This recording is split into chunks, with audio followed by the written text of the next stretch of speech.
तर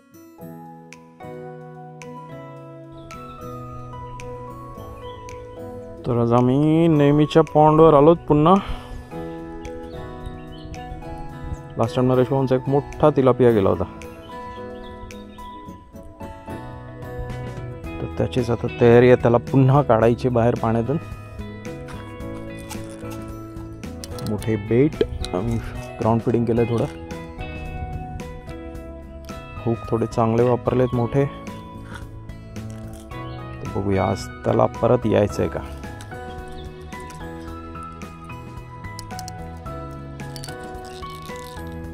first cast करतोय मी.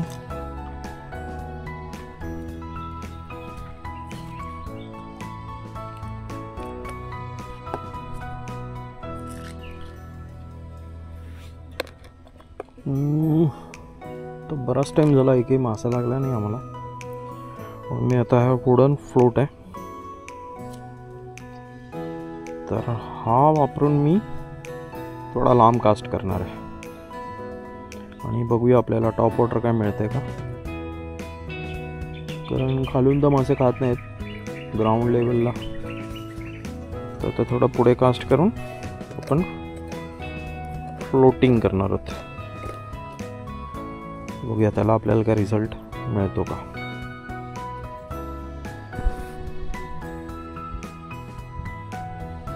पहिलं आपण फ्लोट टाकणार आहोत लाईनमध्ये.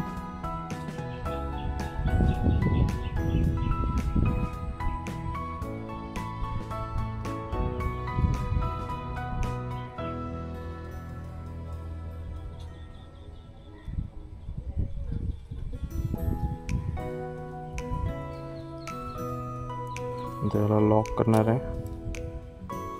टूथपिक आहे, टूथपिकने हा लॉक झाला. आता याला खाली स्नॅप स्विवेल पण लावू शकता तुम्ही, स्विवेल पण लावू शकता. माझ्याकडे स्विवेल आहे, तो स्विवेल अटॅच करतोय मी.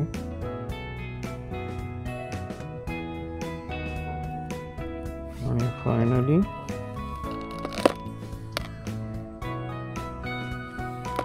हो काय माझ्याकडे बांधलेला, ज्याला इथे लूप बनवले मी नॉटला. याचा टोक कट करून घेऊया पहिला. मला इथे जोरात बोलता नाही येत कारण माशांना व्हायब्रेशन्स फील होतात, म्हणून मी लाऊड बोलत नाही या तलावावरती. So sorry for that. आणि हा आपण हुक टाकला याच्यात. सो दिस इज रिग, आणि याच्यात तुम्ही हाईट ॲडजस्ट करू शकता. हा फ्लोट स्लाइड होऊन वरती जाऊ शकतो असा, पण आपल्याला फ्लोटिंगलाच ट्राय करायचं म्हणून साधारण आपण 12 ते 14 इंचचा डिस्टन्स ठेवला. सो बघूया आपण काय मिळतं आपल्याला. ही आहे आपली पहिली कास्ट. बघूया काय रिझल्ट मिळतो याला.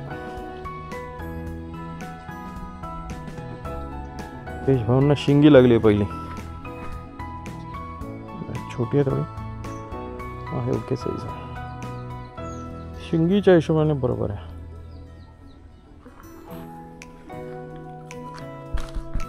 माझ्या या जागेवर कास्ट करून बघतोय, ते बघू काय मिळतं का.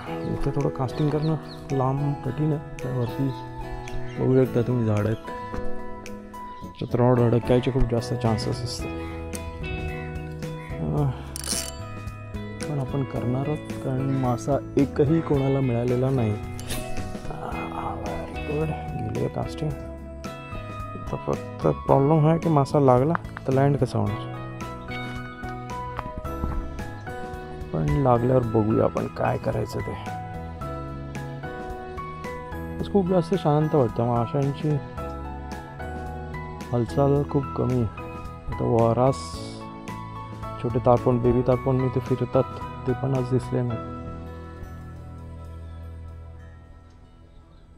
कासव दिसले, कासव येतात त्रास द्यायला.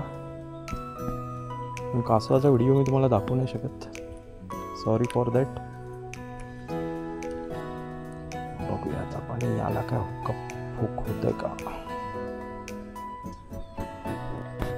बघा. लास्ट टाइम इथे ना मी तुम्हाला सापाच्या कातीचे अवशेष दाखवलेले जुनेत, पण आता आहे ना इथे आता माझं लक्ष गेलं तर इथे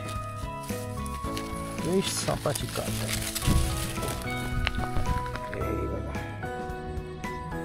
एकदम फ्रेश.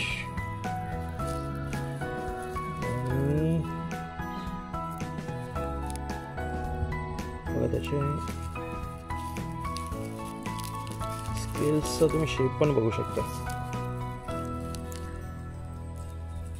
याच्यावरून तुम्ही ओळखू शकता की हा कोणता साप आहे. मला वाटतं हा धामण आहे, कारण नाग असतो ना त्याचा पूर्ण ओव्हल शेप असतो. हा थोडा षटकोनी हलका, प्रॉपर षटकोनी असेल तर मग तो क्रेट असतो.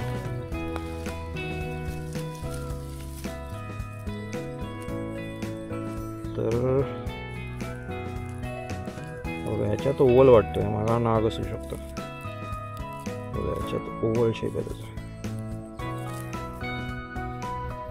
सो सापांची भरमार आहे. आपल्याला मासा नाही मिळाला आज, मासा मिळायला पाहिजे.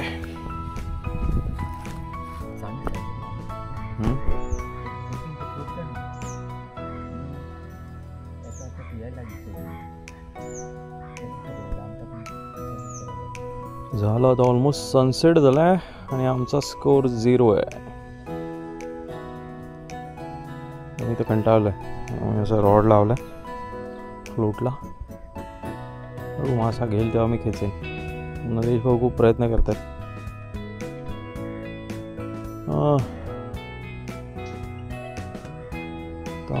मला वाटतं आम्ही आणखी 15 मिनटं थांबवून निघू आम्ही.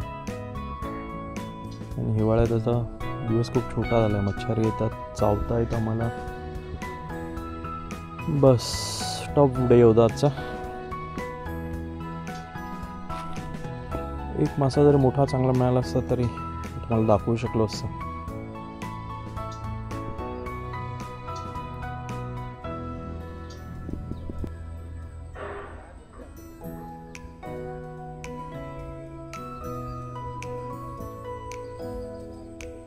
चला तर आजचा दिवस संपलाय, पॅकअप झालाय आमचा. नरेश भाऊंना एक शिंगी कॅटफिश मिळाला, इंडियन मागूर. बस तेवढंच, बाकी आम्हाला मासे होते थोडे पण नाही काय मिळालं. Sorry for that. तर आता आम्ही पॅकअप केलं, आम्ही निघालो आहे, कारण काळोख पडलं आता हळूहळू. तुम्हाला कॅमेरात तसं कळत नसेल. तर भेटूया आपण पुढच्या व्हिडिओ. खूप खूप थँक्यू.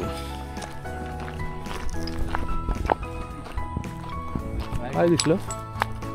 पिकली आहेत फळं? बघा ही कोणती फळं आहेत मला माहिती नाही, नरेश भाऊंना माहिती आहेत. नरेश भाऊ फळं शोधतच असतात. कसली आहेत फळं बघू?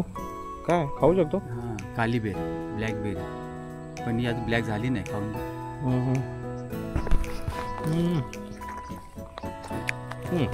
आंबट आहे. हे बघा इथे हे कसलं आहे, वेगळं आहे ना. पिकली पाहिजे, हे लोक खाऊन मोकले होते. चला